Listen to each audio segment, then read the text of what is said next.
Pourquoi le Burkina Faso, malgré toute son énergie et son or, n'a-t-il jamais vraiment contrôlé sa propre richesse? Cette question simple en apparence cache une histoire dense, enracinée dans des décennies de choix stratégiques, d'accords internationaux et de lutte pour la souveraineté. Pendant des générations, on nous a répété que la pauvreté du Burkina Faso était inévitable, que la dépendance était normale et que notre sort dépendait de l'aide extérieure. Il suffisait d'écouter les discours officiels des années 70, 80 ou même 2010 pour entendre le même refrain. Notre développement viendra grâce à la générosité d'ailleurs.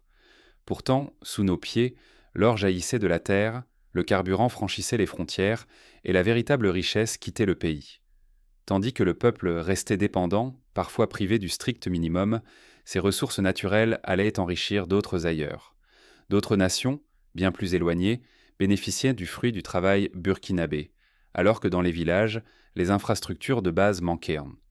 Derrière cette injustice, il y avait des accords officiels, signés bien avant l'indépendance qui organisaient qu'on a la fuite des capitaux.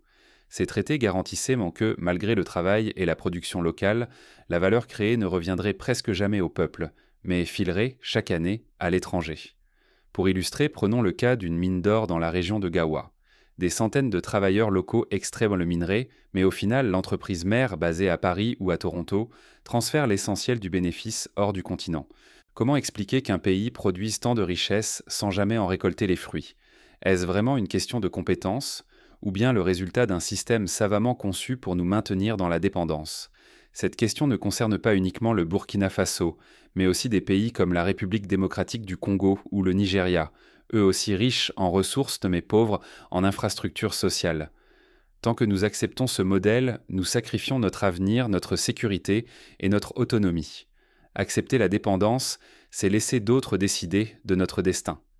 Mais si la véritable révolution n'était pas un simple slogan, mais une reprise concrète et réelle de nos intérêts?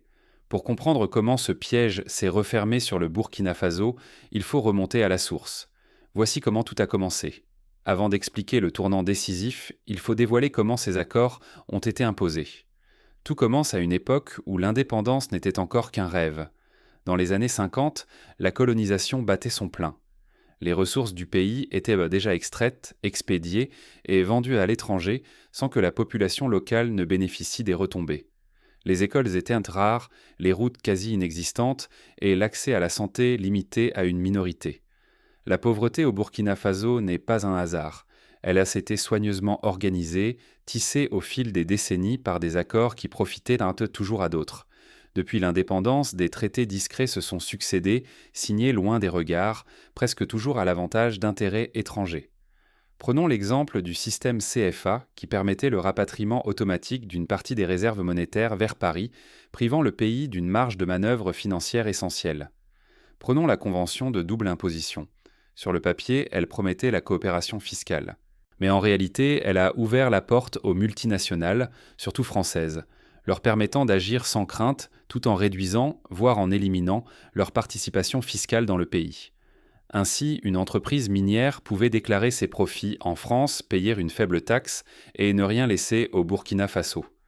Conséquence directe, l'or extrait de notre sol, le carburant qui circule dans nos villes et d'autres ressources précieuses quittaient le Burkina Faso chaque année. Ces richesses s'évaporaient, sans jamais vraiment alimenter le budget national. Tout cela se faisait dans la légalité, silencieusement, à peine visible pour la majorité. À titre d'exemple, entre 2010 et 2020, plus de 2 milliards de dollars d'exportations minières ont quitté le pays, alors que le budget de l'État peinait à financer des hôpitaux régionaux. Dans le même temps, on nous présentait l'aide internationale et les prêts comme des solutions miracles. Pourtant, ces aides entretenaient une dépendance chronique, ancrant l'idée que notre salut ne pouvait venir que de l'extérieur. Chaque année, des représentants d'organisations internationales venaient en promettre des financements conditionnés à des réformes parfois contraires à nos intérêts locaux. Ce système n'était pas le fruit du hasard. Il était protégé par des structures juridiques complexes. Chaque clause favorisait la fuite des richesses, tout en rendant impossible un véritable contrôle ou une transparence des flux financiers. Les audits étaient rares, les rapports confidentiels et les instances de surveillance souvent dépourvues de moyens. À chaque renouvellement d'accord, le même schéma. Il s'agissait de préserver les privilèges des acteurs extérieurs au détriment de la souveraineté économique burkinabé. Pour preuve, lors des négociations du début des années 2000, les représentants des grandes compagnies minières bénéficiaient d'équipes d'avocats internationaux, alors que la délégation locale devait se contenter de conseillers sous-payés et peu expérimentés. Fermer les yeux sur l'origine de ces déséquilibres, c'est accepter de les voir perdurer pendant des générations. Comprendre leur fabrication, c'est la première étape pour les briser. Dans les années 90, certains pays d'Amérique latine, comme la Bolivie sous Evo Morales, ont aussi dû faire face à des accords léonins avant de les renégocier pour récupérer une part plus juste de leurs ressources gazières. Mais une rupture pouvait-elle vraiment se produire? Pour le Burkina Faso, tout a basculé au moment où la volonté populaire a rencontré la lucidité politique. Ce fut un moment rare, où les revendications de la rue ont trouvé un écho dans les plus hautes sphères de l'État. Rompre avec des accords injustes, c'est affronter tout un ordre établi. Refuser la dépendance, ce n'est pas un geste de façade, c'est risquer l'orage à l'intérieur comme à l'extérieur. Se souvenir de la Côte d'Ivoire qui, lors de sa tentative de révision des accords de cacao, a essuyé des pressions internationales, montre que la route de l'émancipation est semée d'embûches. En février 2023, le Burkina Faso a franchi un cap historique en dénonçant le traité de double imposition. Pendant des décennies, ce texte offrait aux entreprises étrangères, surtout européennes, la possibilité d'extraire nos richesses sans presque jamais payer l'impôt local. L'or, le carburant, les bénéfices filés hors du pays, légalement, laissant la nation privée de sa juste part. Mettre fin à cet accord, c'était imposer une règle limpide. Chaque entreprise étrangère doit désormais s'acquitter de ses taxes sur place. Plus de privilèges cachés, plus de passe-droit.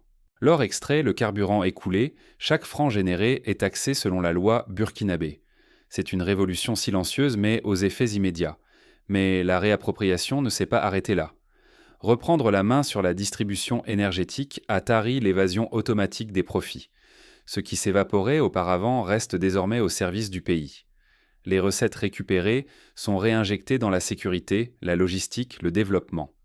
Chaque franc compte. Il équipe les soldats, protège les convois, construit des infrastructures, consolide la souveraineté nationale. Par exemple, la construction d'une nouvelle caserne dans la région du Nord, financée par ces nouvelles recettes, montre que chaque ressource bien gérée peut transformer la vie quotidienne. Face à cette rupture, la riposte extérieure n'a pas tardé. Certains médias, institutions et gouvernements étrangers ont agité le spectre de l'isolement, multiplié les discours alarmistes et tenté de salir la réputation du Burkina Faso. Les mots fusent, chaos, risque, rupture avec l'ordre international. On se souvient de ce qui s'est passé en Algérie lors de la nationalisation du pétrole dans les années 70. Les mêmes menaces, les mêmes campagnes de désinformation. Mais la réalité, c'est que ces critiques ne défendent pas le peuple burkinabé. Elles défendent surtout des intérêts menacés, un accès privilégié aux ressources qui leur échappent. Cette hostilité révèle la vérité de l'ancien système. Il ne protégeait pas la coopération, mais l'inégalité. Chaque fois qu'un pays tente de récupérer ses richesses, les bénéficiaires du statu quo crient au scandale. Changer les règles expose à la pression, aux tentatives de déstabilisation, aux menaces à peine voilées. Mais la dignité d'un peuple n'a pas de prix, et la maîtrise de ses richesses est la condition de toute liberté. L'histoire du Venezuela, confronté à des embargos après avoir repris le contrôle de son pétrole, illustre bien ce dilemme. Face à cette résistance, la question se pose. Jusqu'où le Burkina Faso est-il prêt à aller pour défendre sa souveraineté retrouvée? La suite montrera que ce choix n'est ni sans coût, ni sans conséquence, mais il est le prix de l'autonomie véritable. L'indépendance économique du Burkina Faso agit comme une onde de choc dans tout le Sahel. Un véritable effet domino secoue la région. Les voisins observent, certains hésitent, d'autres s'inspirent. Cette dynamique de reprise de contrôle résonne au-delà des frontières. Face aux mêmes défis de dépendance, de contrôle externe et d'ingérence, le Burkina Faso, le Mali et le Niger décident donc de s'unir.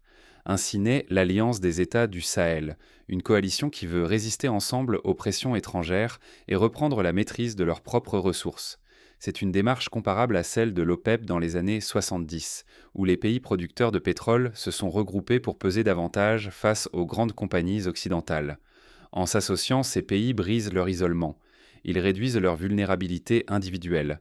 À présent, chaque nation n'est plus seule à défendre ses choix, ses terres, ses intérêts. L'unité devient un rempart contre les puissances extérieures.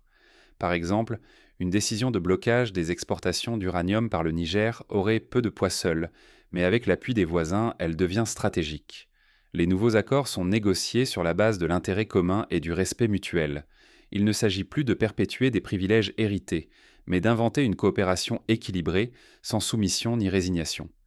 Cela rappelle la charte de l'Union européenne après la Seconde Guerre mondiale, placer l'intérêt collectif au-dessus des vieilles rivalités. À l'extérieur, des voix critiques évoquent une rébellion ou dénoncent un simple changement de maître. Mais sur le terrain, la réalité c'est tout autre. C'est une quête d'autodétermination, un refus net de tout modèle imposé par d'autres.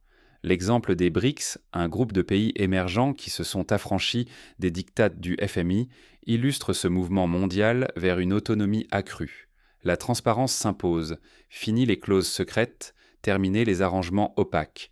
Chaque engagement est rendu public, chaque débat s'ouvre à tous. La dépendance automatique appartient désormais au passé. Les débats sont retransmis à la télévision nationale, les rapports budgétaires publiés sur Internet. Cette dynamique touche aussi la jeunesse et la diaspora. Elles comprennent qu'il ne s'agit pas seulement d'un changement de partenaire, c'est une réinvention du jeu, un appel à la vigilance, à l'engagement, à la fierté retrouvée. Un jeune ingénieur burkinabé, de retour de France, a récemment lancé une start-up d'énergie solaire à Ouagadougou, convaincu qu'enfin son talent pouvait bénéficier à son propre pays. Mais la tension demeure. La réussite ou l'échec de cette stratégie décidera du futur du Sahel. Un succès ferait de l'Alliance un exemple pour toute l'Afrique. Un échec, un avertissement cuisant. L'histoire du Zimbabwe, après la réforme agraire, rappelle que la route vers l'autonomie est semée d'obstacles et de tentations d'abandonner en route. Tandis que l'Alliance avance, chaque décision devient cruciale pour l'avenir de la région. Mais des défis inattendus vont bientôt mettre à l'épreuve la solidité de cette nouvelle union. Les crises sécuritaires, les fluctuations des prix mondiaux, la pression des bailleurs de fonds, tout cela teste la détermination collective. Reprendre la maîtrise de ses ressources n'est qu'une première étape. Mais comment garantir que la richesse du pays profite enfin à chaque citoyen et non à d'autres intérêts ? La souveraineté ne se limite pas à des discours, elle doit transformer la sécurité, l'éducation et les infrastructures de manière tangible. L'exemple du Botswana, qui a investi les revenus de ses mines de diamants dans la santé et l'éducation, montre qu'une gestion vertueuse est possible. Quand le fruit du sol reste au Burkina Faso, il finance la protection des familles, la formation de la jeunesse, la construction des routes, des écoles, des hôpitaux. C'est ainsi que la souveraineté devient concrète, loin des symboles creux. Chaque franc investi doit servir à renforcer la société et l'autonomie collective.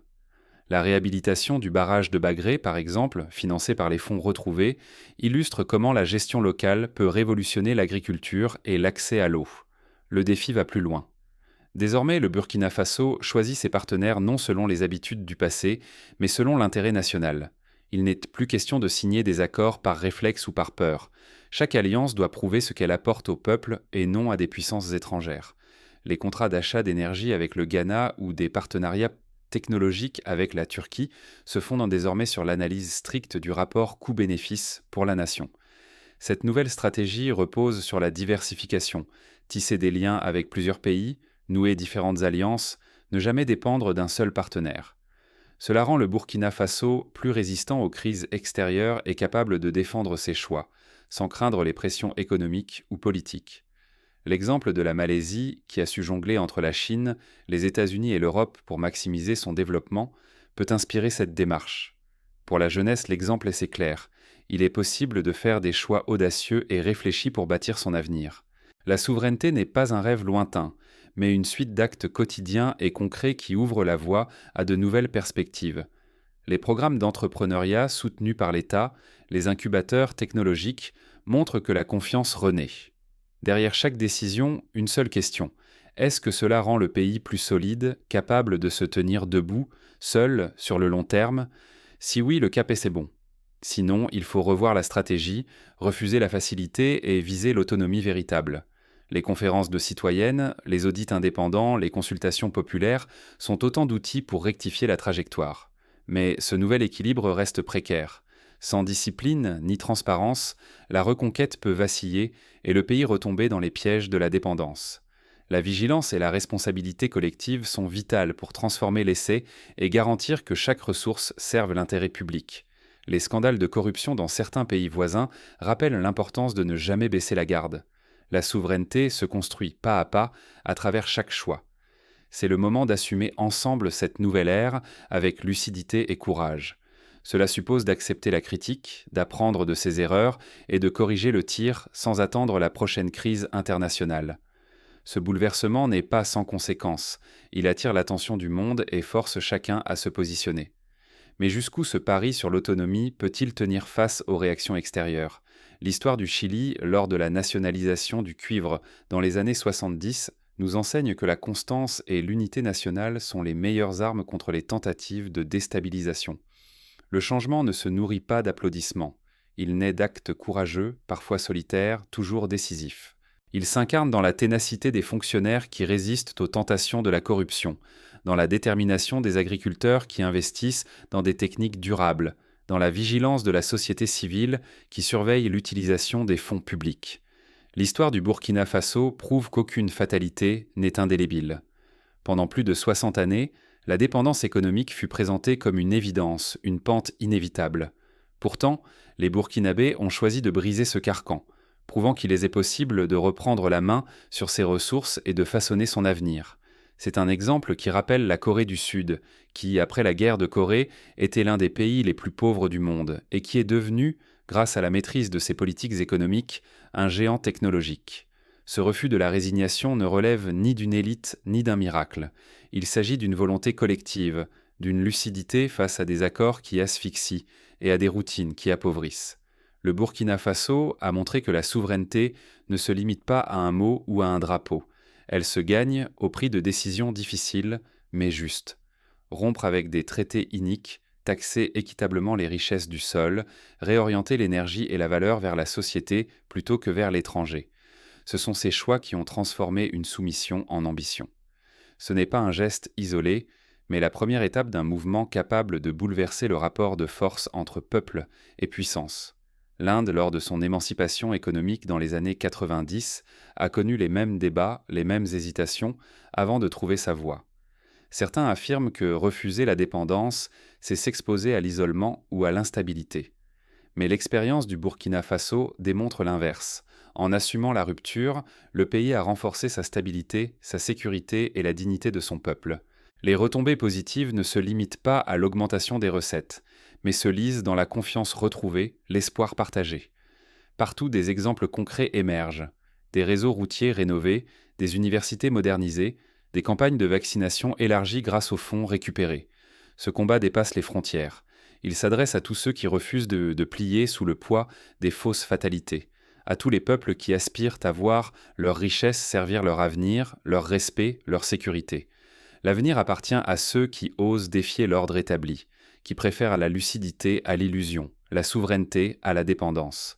Les peuples d'Afrique, d'Amérique latine, d'Asie peuvent tous s'inspirer de cet exemple, chacun à leur manière, selon leur contexte spécifique. Il en va de la prospérité, de la dignité, de l'avenir collectif. Aucun peuple n'est condamné à accepter l'ordre imposé par l'histoire, les conventions ou la peur du changement. Ce que le Burkina Faso a osé entreprendre, d'autres peuvent l'élargir, chacun selon ses forces, chacun selon son contexte. L'essentiel est d'agir, de questionner, de ne jamais cesser de viser plus haut. Le courage de rompre inspire, il ouvre la voie à l'inédit. Le changement ne requiert pas la bénédiction des puissants, mais l'engagement de citoyens décidés à s'approprier leur destin. C'est ainsi, pas à pas, que se construit un avenir à la fois plus juste, plus libre et plus digne pour tous.